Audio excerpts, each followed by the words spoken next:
Welcome to another episode of The Nature of Sovereignty. Today, I have one of the premier voices on social media in the Bitcoin space, Lawrence Douglas. It's a pleasure to have you on.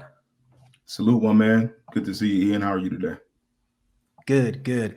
I had to have you on because you're all over Twitter Spaces, you're all over Clubhouse, just media in general, and people love to hear your voice. They love your insight and what you bring to the table, particularly when it comes to Black and Bullish Twitter Spaces. That I think is every Tuesday. We That try to you do it every Tuesday. I'm back to the old regular fiat mine, so we're doing them kind of pop-up style now. But yeah, man, Black and Bullish it's a staple for us, man. We have a good time, and hopefully people get something good out of it. and how did that come about? The way that came about was quite honestly just through hanging out on Bitcoin Twitter Spaces. Ran into a bunch of people that I liked, kind of vibed with. I was like, hey man, I want to kind of produce a space. Would you guys be down to jump in? So I just literally hopped into Twitter DMs, sent a message to a bunch of Bitcoiners that I've been hanging out with. And I ended up with a core group of like 4 or 5 guys that were down to do it. And now we just kind of do a panel type discussion about, the current things that are in the news in the Twitter space and kind of, Bitcoin at large. And we do that. And we have some pretty good colored commentary, while we're in there, have a lot of fun. And, but more importantly, give people the news stories and do a bit of education. We make sure we stop and pause and break down a lot of the concepts that you hear. A lot of Bitcoin Twitter spaces can get very ivory tower. So we try to descend that tower a little bit and, break down some of these concepts for people that are listening in. Awesome. The last one was actually the Martin Luther King stream, and you talked about the intersection between the civil rights movement and economic empowerment movement and how that is aligned with the Bitcoin ethos. So could you tell a little bit about that connection there with MLK Yeah, sure. and Bitcoin? Yeah, no problem. And the funny thing about that was that when I did that space, I definitely wanted to make it seem like it was super open, So I didn't do that one under my my Black and Bullish name, but and quite honestly, that was just more of a personal thing for me, Probably somewhere around a decade ago, I realized I had never heard the "I Have a Dream" speech in its entirety. So once I did that, it was really really eye opening for me because the things that MLK spoke about, in August of 1963. A lot of people didn't really understand the true condition of how things were at that point in time because fast forward to the future, people only talk about the dream, the forward-looking vision that Martin Luther King Jr. had, and they don't talk about the things that he came there to address and to put on the table. So people like myself, were amazed to hear the things that he spoke about and really crystallize what the condition was for people in America during that time. So I just literally came in, introduced the space, dropped some resources for people to look to, other interviews, the transcript of it because the audio was a little, fuzzy in some parts. And then we just had a discussion afterward. And it was awesome because even though I wasn't trying to bring Bitcoin into that conversation, obviously the majority of my following are Bitcoiners. So that conversation happened and we talked a little bit about this tool, if it was available in 1963, I see no way a person like MLK would not have wanted to adopt it. Before the end of his life, he started to talk more about the economic condition, of Black people within America. And it's not funny, haha, but funny, weird how they will quote unquote give us access to everything in the world except for that which will actually empower us and have us move out of our condition, which obviously is the economic piece. That's the part that's always been, attempted to be hidden from us or kept from us. So, it's like one of those things where the people that are most incentivized to adopt Bitcoin are the ones that the legacy financial system has omitted, and I believe that was done purposely. I feel like that was done with great intention. And, in order to combat that, we have to also, with great intention, find a parallel system that can help empower us and bring us out of that. And I firmly believe Bitcoin, is the answer to that question. So that's how I feel like that kind of ties into MLK because, the last thing I'll say on that is, in another speech, the one where he talked about the other America. And I would recommend anybody that can look that up on YouTube to check it out. During that, that interview, he references and talks about how, it's a cruel jest to tell a bootless man to pull himself up by his own bootstraps. Mm-hmm. Yeah, exactly. So it's like, you can have freedom, but we don't want you can have freedom, but we don't want to help you get any tools that can pull you out of the condition that bondage should put you in. So yeah, man, I just think Bitcoin is absolutely the way. And had a tool like that been available in 1963, I see no way MLK wouldn't have been advocating, for our people to be moving into to such a tool. Absolutely. He definitely would have been a Bitcoiner. Yeah, MLK would have been a Bitcoiner for sure. For sure. He'd probably have been orange pilling us. Yep. And because his last campaign was the poor people's campaign, right? So it wasn't just the civil rights, but it was economic freedom for all people, all poor people. I also believe all there was races. a reason why that was his last campaign, because that was the key. That was the core. They did not want him or people like him to strike. So many people forget. Martin Luther King was public enemy number one, man. FBI and stuff like that. People were on him. They saw him as his phone calls and everything. Yes. People forget about that aspect of it. They always want to talk about, the touchy-feely, nicey stuff. Like I said, the forward-looking vision. And don't get me wrong, like those that perpetrated those crimes against him, they're incentivized to omit that from the history, So that's why, again, like we talk about in Bitcoin, don't trust, verify. The truth has to be sought out. You have to seek it. And once you find it, it's hard to live in reality and deny the absolute truth once you've come across it. So one on Spaces, when we run the Black and Bullish, you can come there, you can expect to laugh, you can expect to learn and, genuinely enjoy yourself. That's definitely more casual and informal and things like that. And then just for the general vibe on Bitcoin Twitter Spaces, I think the reason that my voice has resonated, with a good group of people is that in my profession, I spend a lot of time doing like adult learning. So like for me, it's a little more crystallized, the methods of getting someone to understand a concept that they haven't heard, haven't been introduced to, or maybe abstract to them, right? So for me, I tend to be able to kind of find that thing that's missing.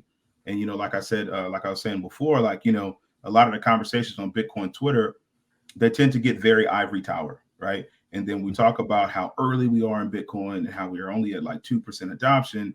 And then that lends itself to, we might not want to be getting so high level with some of the discussions we're having if we want to help onboard people and help people understand. So for me, and I will say this, straight up, I believe that there are gifted people in the world. And I believe some people are talented. And the ability to be able to teach, to help someone see something they can't see, for me, that is absolutely a gift. That's not something that I earned on my own. I literally came to the planet with that installed. I've obviously done a lot of work, over my lifetime to try and refine that skill.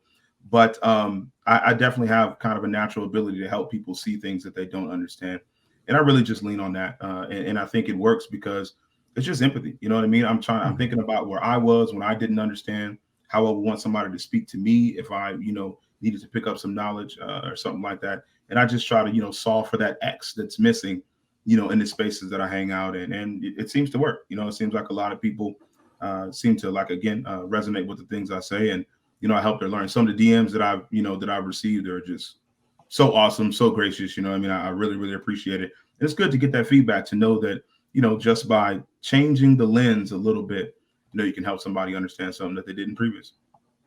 Right, to make it digestible. So you're saying you're helping newcomers solve for that X. In your conversations and talking to newcomers onto Bitcoin, what has been that X that you had to explain most often to help onboard them to understand Bitcoin a little bit more? Got it. Couple of things. The main one is, you find, and this is probably, true of almost any Bitcoiner that attempts to share this with folks, is that most people really don't understand money. Most people believe money is only to be used in exchange for goods and services, and that it serves no other practical application, and then when we talk about the maturity of a money, going through the steps of, to store of value, to medium of exchange, and then finally to unit of account, most people don't understand that concept. So I help people a lot with that. But most importantly, the X that I help people solve for is like what they have to do. For adult learners, people really only pick up information for one of two reasons. It's like, something's going to help me solve a problem that I have right now, or it's something that I can take and apply to my life right now that will give me a positive benefit. If it doesn't meet those two conditions, they got too much going on in their world. They probably don't even care what in the world you're talking about. So you always have to bring it back home to an actionable step that they can take to improve something in their lives, like right now. So that's what I usually try to key in on, is like, what can you actually do? That, and I think that's a lot of the reasons where people go Bitcoin, but can I use it to buy coffee? Because they're looking to apply it to their life right now. And if there's no way to do that, or you're not telling them again what X they're solving for, what problem they can correct, using the tool now, and they're just not interested. So that's what I try to key in on, and try to spend some time, helping people understand, no, this can solve a problem for you right now. But of course, you have to introduce that you have a problem. The money is broken, and it was been corrupted by people. And Bitcoin obviously has succeeded in discovering a way to programmatically remove the corruption of humans from money, therefore making it sound and allowing us to solve for the broken money problem. Because when you think about self-sovereignty, when you think about privacy matters, when you think about decentralized monetary systems, these are new ideas, especially in a technical form, like all in one base. Because when you think about Bitcoin, you have the social, the political, the economic, is the ideological. So like it's all put into one. So what about Bitcoin first drew you to it? Yeah, the first thing I'll say there is that, I firmly believe that incentives drive behavior at all times. So with Bitcoin, obviously the first incentive that brought me in was, like most people, number go up, and the reason that came across was because, I don't know if you heard this term before, but, when the grass is cut, the snakes will show. And I think that what went down with the pandemic in 2020 really opened my eyes to what was happening on a monetary standpoint with the money supply, and how that would affect and create, inflation of a greater magnitude and things of that nature. And then that's when the studying had already begun for me. Like for me, going back a little bit, my introduction to Twitter was like literally a retweet from Jack Dorsey of the Pomp podcast episode with Bitcoin's Isaiah Jackson on it.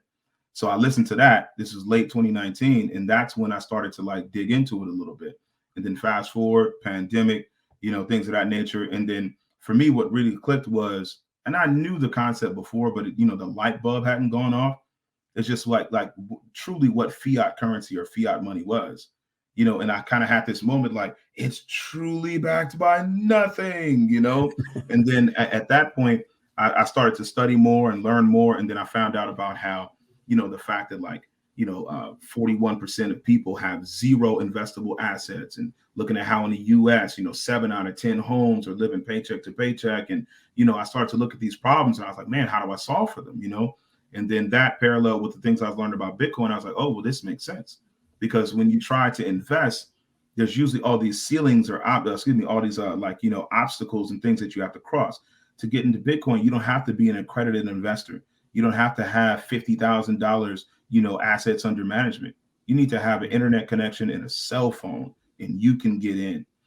So when I saw that low barrier of entry, I was like, yeah, this is the thing, so that's kind of what brought me along, and made me start to understand, like, wow, this is something that can work. And then obviously, just like you were talking about the different layers that Bitcoin has, that's kind of how my personal education went. It scaled in layers.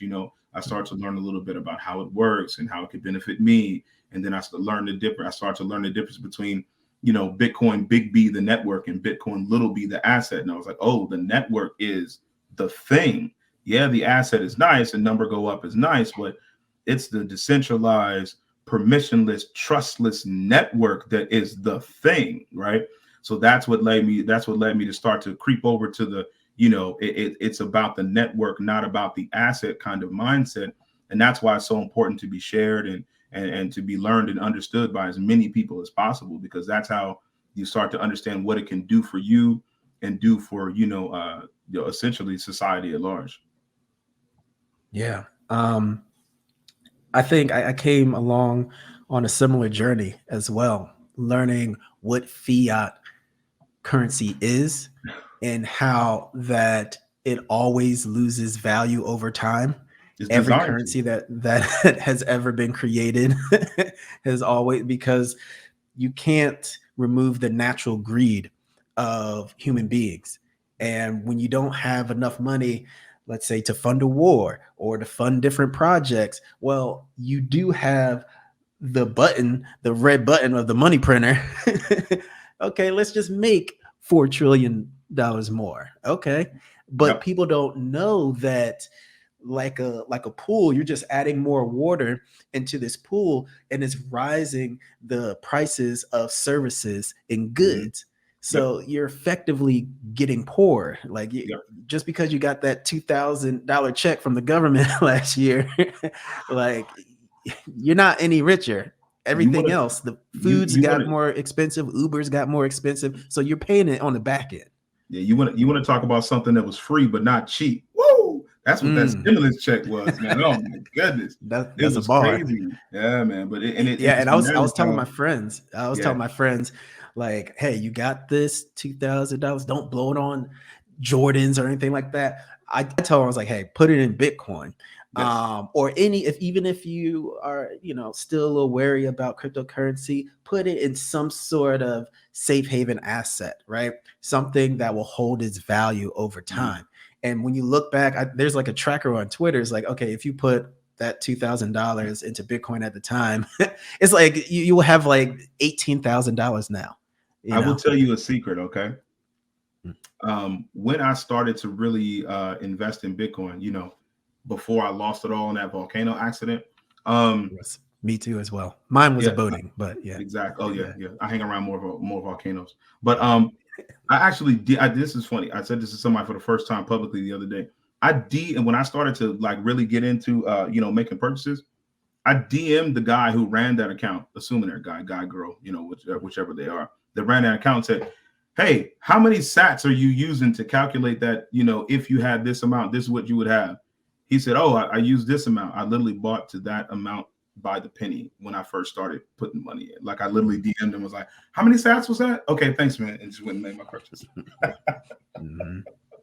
So yeah, man, that was very helpful. Watching that number go up, it definitely it crystallized, the perspective on it. And it was crazy, man, the way Bitcoin moves, because when I first got in, I put a few dollars in just so I could ride the waves and see how the market moves. And there's no way you can describe to somebody verbally, what the Bitcoin market moves like. You have to be in it Yeah. to understand. It is Mhm. wild. And then after a while, you do start to yawn a little bit. It's like, Like, but all right, it's yeah, we've been wild. through this already. Yeah, you have to have some skin in the game. And you know what? And what do you say to newcomers that come onto your Twitter Spaces, especially at a point in time right now where we're kind of hitting the low, in the low 40s, and they're like, "Hey, I'm just getting into this. It used to be whatever 62,000, now it's at 40." You said like since it's a fixed supply, that the more demand, the higher the price will rise. But Mhm. what's happening here right now? So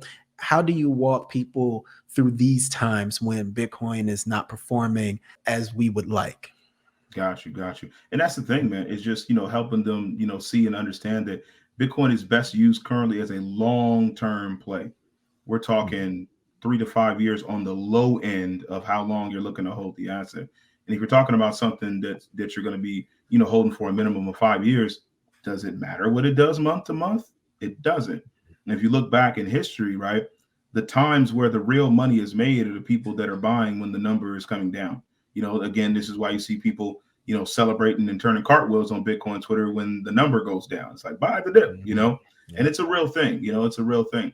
But it is hard to help people, try to understand that they need to turn that perspective and understand that, yeah, it truly is on sale. So you take people and you go, hey man, you want to buy a PS5 for $500 or when it's $250? Like they instantly understand that. It's like, yeah, this is the same way, except for your PS5, this PS5 being Bitcoin, it's going to be worth, 2K one day instead of just the $500 retail. So you have an opportunity to buy it low and have it appreciate. But again, that low time preference is key to understand that, it's not what it does day to day, week to week, month to month, or even year to year. We're talking in years with an S, plural. How you're going to look at the potential return and the benefit for yourself. And that's the hard thing. A lot of people, particularly with the society that we have, we always prioritize the right now. and people have to understand there's really two categories there. There's urgent and there's important, and we always want to prioritize the urgent things.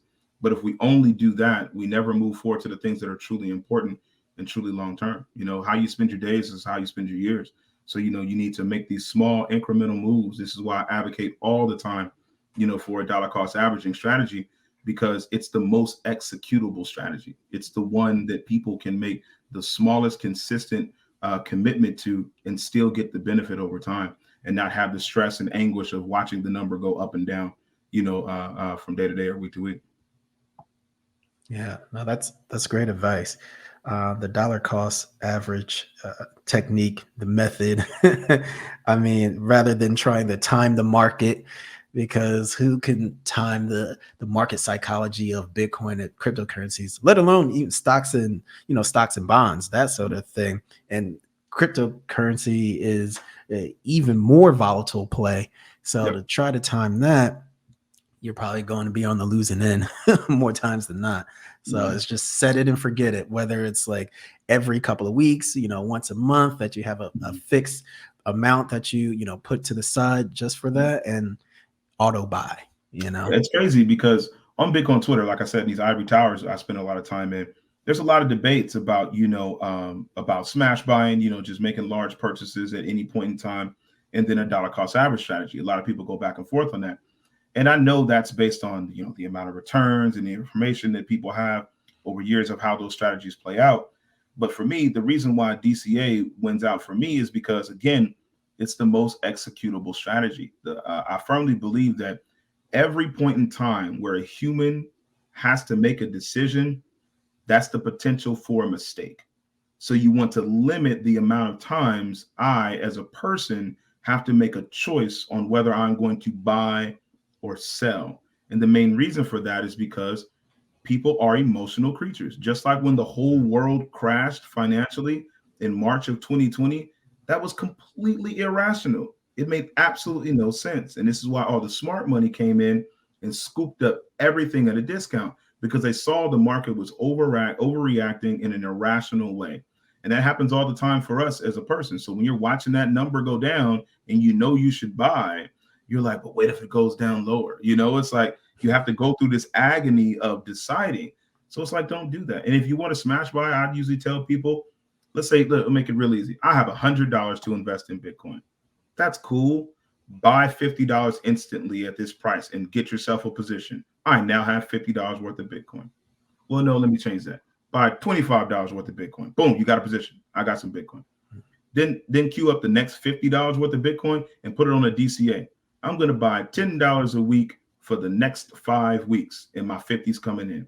However, what I'm also going to do is I'm going to set a limit order. And if Bitcoin drops more than 8 or 10%, you pick your number in any day, it's going to automatically buy another $25 for me so that I have, I can catch that dip.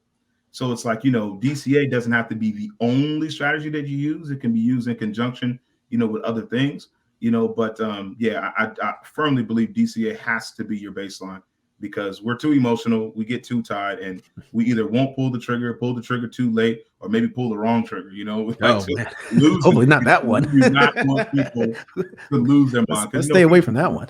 Yeah, don't do that one. But yeah, people, they can, people have done some crazy things when they lose large amounts of money, especially mess around with leverage and things of that nature. So, I don't mean to, make a joke of it, because some people have actually made that step, but it's like, yeah, remove the stress and pain and agony from your life. As close to set it and forget it as you can get. I think that's the standard. And that's why I think it's DCA all the way. Dope. Now, I see that you also have a new newsletter that's out, Black and Bullish. I was reading a couple of the entries, and really it's a newcomer's guide, but then also it has is Black centric ideas. So you're incorporating financial freedom, why privacy matters, and the ethos of Bitcoin, but through the lens of being Black and bullish. So could you tell me a little bit about the newsletter and next issues that's coming up? Yeah, absolutely, absolutely. Yeah, so the whole Black and Bullish thing. The funny thing is that on Bitcoin Twitter, a lot of people, much like the Black Bitcoin billionaires, why do you have Black in the title? Well, because I am, Yeah. and I chose the title because I am Black and I am bullish, obviously on Bitcoin, and those are the things that I share about. But it's important that people understand that there are different perspectives and different lenses out there. So when I share it from my perspective, it's because I am a Black man in America and things are different. I tell people jokingly when they ask that question, I'm like, yeah, because things are different on my side. You take a show like the show Friends, right? And then you take the whole cast and you make it Black and you tell me, is that show different or is it the same? The show's clearly different. So that means if I'm doing it from my perspective, it's not going to be the same as it would be if another person was authoring it, right? So I do that, and I just try to share some of these concepts that I come across and things that are missing. I'm going to put a newsletter up pretty soon about that space that I just ran on MLK and those kind of parallels, because I think that's a very, very interesting point for people to look at. And another thing, I was actually accepted into this Bitcoin, this Twitter communities program, and they let me start a community built around my Black and Bullish. And just to put it in perspective, I'll just read them. There's 3 rules that I have for that community. Only 3. One, it says Bitcoin only. We only discuss Bitcoin here. No alts. Adjacent news related to Bitcoin is, of course, encouraged. The second one, to me, this is the most important one, says this is not an exclusive community. The Black and Bullish name was chosen by the founder because the founder is Black and Bullish on Bitcoin. Also, because Black people are welcome here, and that isn't always the case. So, I want to signal to people, yeah, this is a spot for you. You good here. And then the third one, of course, says no trolls and don't be a POS. No trolling, give respect at all times. And then the last thing there says POS does not stand for proof of stake. So anything rolling it back. So I'll let you figure out what that POS stands for. Yeah. No, very reasonable rules. That shouldn't be too hard to abide by.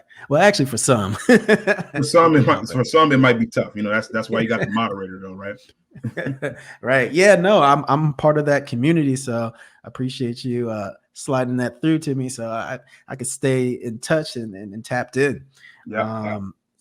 So yeah, that's something that people can check in. Now, for those who want to get connected with you, learn more about your newsletter and your Twitter Spaces, or just like learn more about you, where can they go? Yeah, best way to do it is simply just to follow me on Twitter. My handle is AxeCapia, because I'm a big show with the fan Billions, even though they wrote my man Damian Lewis off. See, I never got into Billions. Multiple friends, like 3 or 4 friends, like, you gotta watch this, and I'm like, gotta do it, bro. Gotta do it. At least the first 5 seasons. I don't know what this 6th one's gonna look like. But Twitter's the place to find me. I'm very, very centric there. The good thing is that on my profile, it links directly to my newsletter, and then obviously by following me, you'll get access to the Black and Bullish spaces that I run, and then also any other spaces that I might be involved in. I do spend a lot of time, as we call it, across the street with my folks at Black Bitcoin Billionaires, because the funny thing is I'm so guilty by association, it's ridiculous. The amount of people that think that I am Lamar, like hitting me in the DMs like, hey, Lamar, I saw that book you wrote. I didn't write that book, my man. That wasn't me. That was my man Lamar. But yeah, Lamar jokingly calls me he's called me the cousin across the street. He's called me the sister church before, all this kind of stuff, man. So, I'm guilty by association, man. I love the group over there. I love the education. And that's the thing, man. Like with Black Bitcoin Beers, I'm gonna big you guys up for a minute here. The tone that you guys strike with newcomers is unparalleled in this game to me. The amount of time, effort, and care that I see put in to answering questions tirelessly week after week, I have not seen in any other place.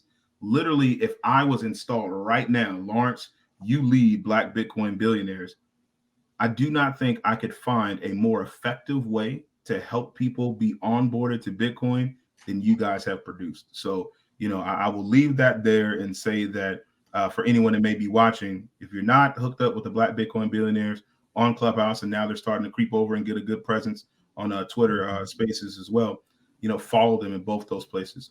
It's definitely a good bet. It'll help your number go up, and it'll also help you your knowledge go up. So definitely check them out. I have to drop that in there because you guys just do such an excellent job.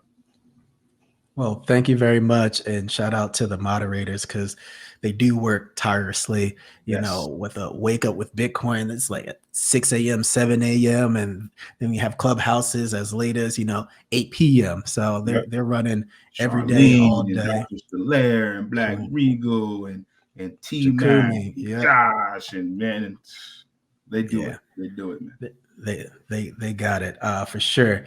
But as we migrate to Twitter Spaces, hey, that's your domain. So I might have to check in with you and be like, okay, help usher us into this new platform. Show us the ropes. Look, do my Birdman hand. Sign me up, baby. I'm ready. Well, Lawrence, thank you so much for coming on, and it's a pleasure to have you, and just to be able to chop it up with one of the premier voices in the Bitcoin space. So I thank you for what you do. No problem, man. Appreciate you so much, man.